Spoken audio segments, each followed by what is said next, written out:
بسم اللہ الرحمن الرحیم۔ السلام علیکم۔ بنت جمال اسلامک زون میں آپ سب کو خوش آمدید کہتی ہوں۔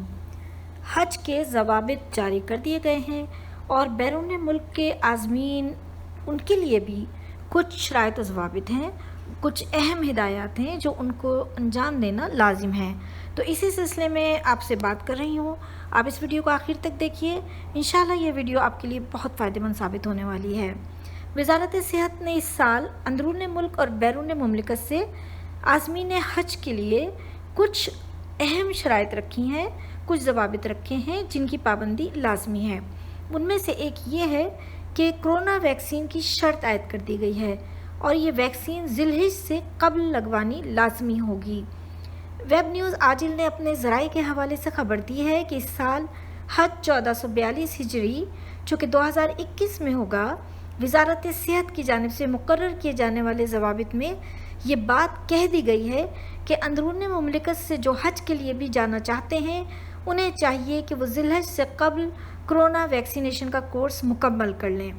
اس کے علاوہ ذرائع نے مزید یہ بھی کہا ہے کہ بیرون مملکت سے جو عازمین حج آئیں گے ان کے لیے بھی یہ لازمی ہے کہ وہ عالمی ادارے صحت کی جانب سے منظور شدہ کرونا ویکسین لگوائے جانے کا مصدقہ ثبوت پیش کریں اور اس میں یہ وضاحت ہو اس سرٹیفکیٹ میں کہ مملکت آمد سے کم از کم 2 ہفتے قبل وہ کرونا ویکسین کا کورس مکمل ہو چکا ہے۔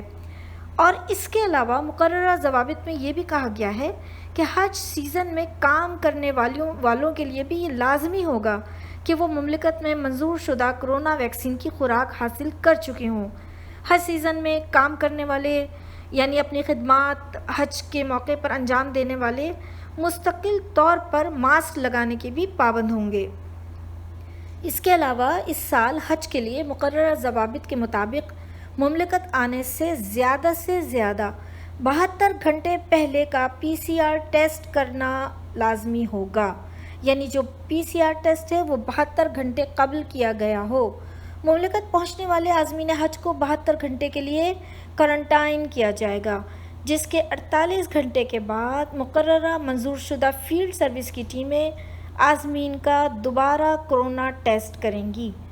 تو یہ تھیں وہ تمام باتیں جو آپ کے ساتھ میں نے شیئر کی اور یہ وہ اہم باتیں ہیں جو عازمین حج کے لیے انتہائی لازم قرار دے دی گئی ہیں۔ اگر آپ نے چینل کو سبسکرائب نہیں کیا تو کر لیجئے، ویڈیو کو آگے شیئر ضرور کیجیے گا، ہو سکتا ہے کسی کا بھلا ہو جائے اور آپ کو صدقہ جاریہ کا ثواب ملے۔ مجھے اجازت دیجیے گا۔ اللہ حافظ، اللہ نگہبان، فی امان اللہ۔